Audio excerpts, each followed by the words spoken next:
Well, hey there guys, what's going on? Got another video for you tonight. This is going to be a video response to Bearsback. He's having a little bit of trouble with his Mako SFIC padlock, and I caught Murloc's video earlier where he was putting together a best padlock, and I gotta say that took a lot of time and knowledge to figure out on your own with Bearsback's video helping you out. And I just want to say, sometimes maybe I come across as a know-it-all, smartass, but I'm not trying to be. We're all here to learn from each other and stuff like that. So I do apologize if I come across a bit of a smartass or know-it-all. Not trying to be. I think it's just my personality.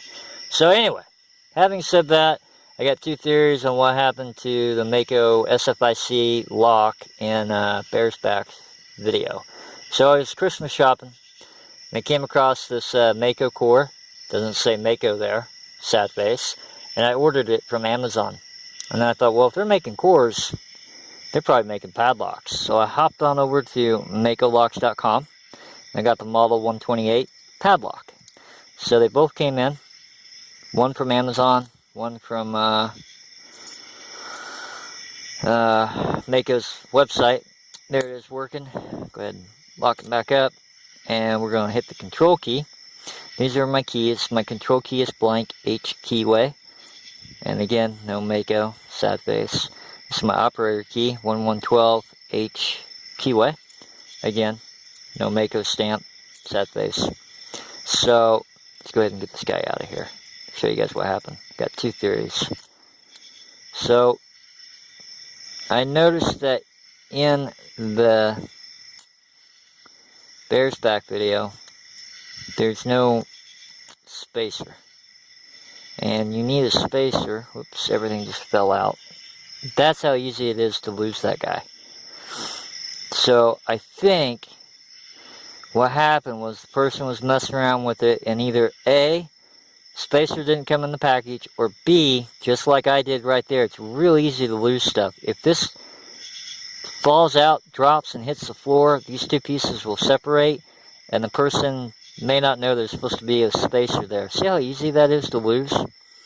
So, that's what I think happened in theory number one. There was no spacer, the spacer got lost. So he puts the lock back together, puts the drive cam in the right orientation, let's say. This piece here is called a drive cam. I call it a tail piece sometimes, but actually I think it depends on what you're installing, motor cylinder or padlock. Using a padlock, let's call it drive cam. So, no spacer, drive cam goes in. I'll show you guys what can happen. So, in the shop, a lot of new guys make this mistake.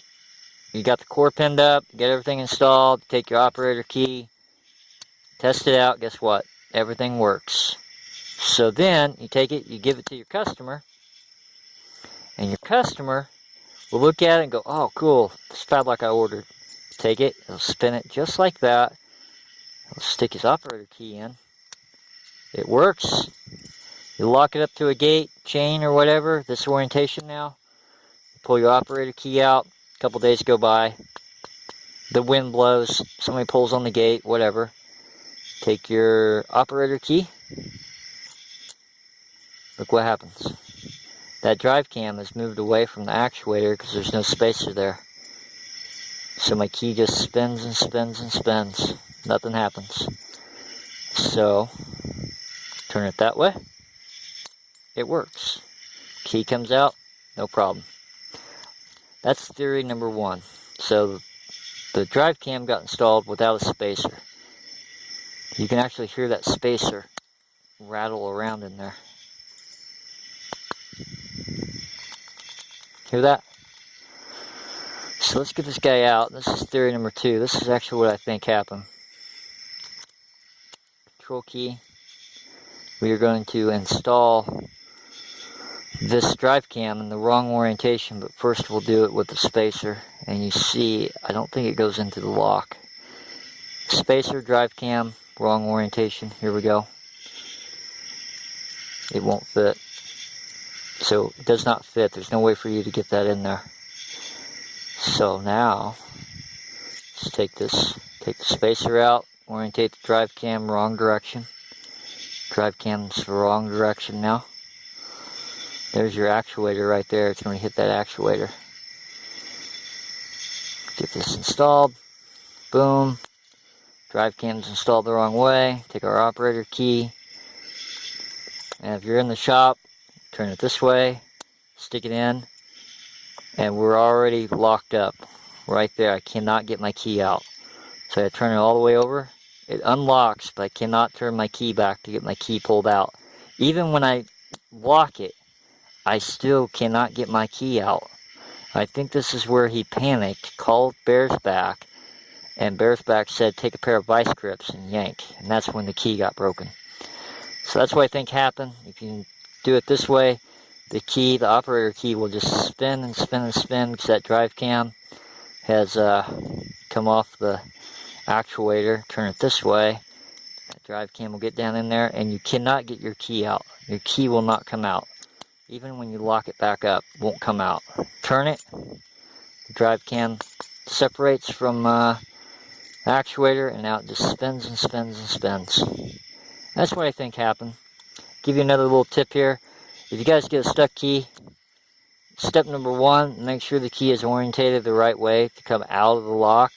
Step number 2, spray some lubrication down inside there. Step number 3, take a hammer, rubber, a mallet, or a bump hammer, or a screwdriver handle, or something like that, and just start tapping on the lock this way while you simultaneously use your third hand to pull the key out.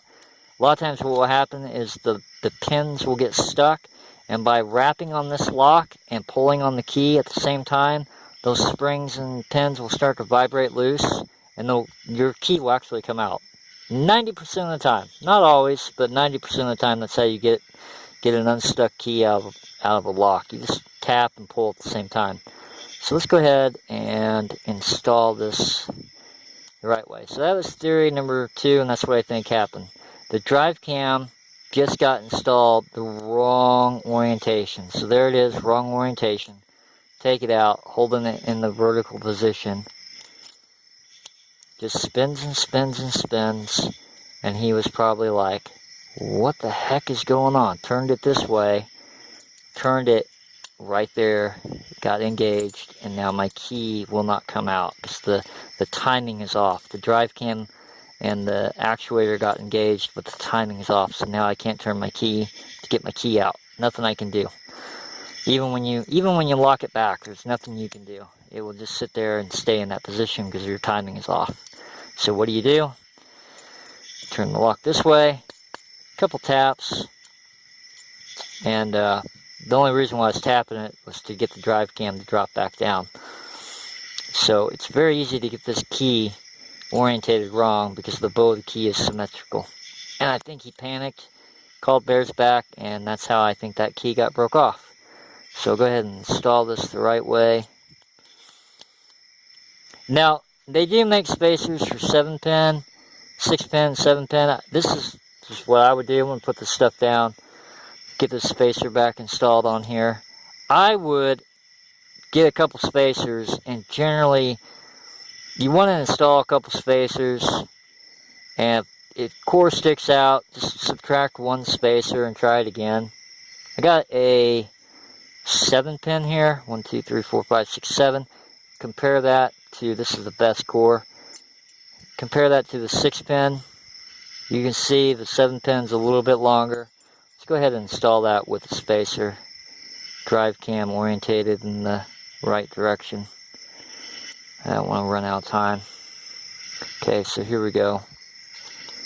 Doesn't go in. So we'll take that spacer away, and we'll install the drive cam in right direction. Stick it in. It will go in now and work the lock. So there it is, installed correctly, and the lock works. Got master key, operator key. So there it is, working. Turn it over, still works. Turn it over this way, still works. So let's get that guy out of there. So yeah, that's what I think happened. Just the drive cam got orientated wrong. Put the drive cam in the wrong direction again. See what happens with this guy. It may not go in. Maybe too long. So, yep, it won't go in. So the drive cam, get this out of here, go back to the 6-pin now. Drive cam, generally these drive cams I think come in different lengths, but I would use a spacer. When in doubt, try to use a spacer, and if it doesn't go in the lock, just subtract the spacer out until it goes in the lock. But yeah, that spacer is really easy to use. You drop stuff, it separates. Like I said, I've dropped it a couple times in this video and it separates. So no spacer, and the drive cam got installed wrong, which threw the timing of the lock off. So it's no big deal. You just gotta mess around with the orientation, get that installed correctly, just like that. And Bearsback, you got your padlock. You can try that at home. Just install everything and take the lock, hold it up like this, tap on it a couple times, and if the spacer's not correct, that drive cam will drop down and your operator key will just spin and spin. Turn it this way and it will engage. And then you won't be able to get your key out, so you gotta lock it back up, turn it this way, and wrap on it a little bit, and everything will work. So yeah, you need a spacer. You can get the spacers off eBay. They're black, they're plastic, you get brass ones. But anyway, that is my video response to Bearsback. That's what I think happened. Drive cam got installed, wrong orientation, no spacer. As always, guys, thank you for watching. I hope you guys enjoyed this video. There'll be other videos with this padlock. I've already picked it to operator control. These padlocks and these cores are a lot of fun. As always, guys, thanks for watching. You guys have a good one.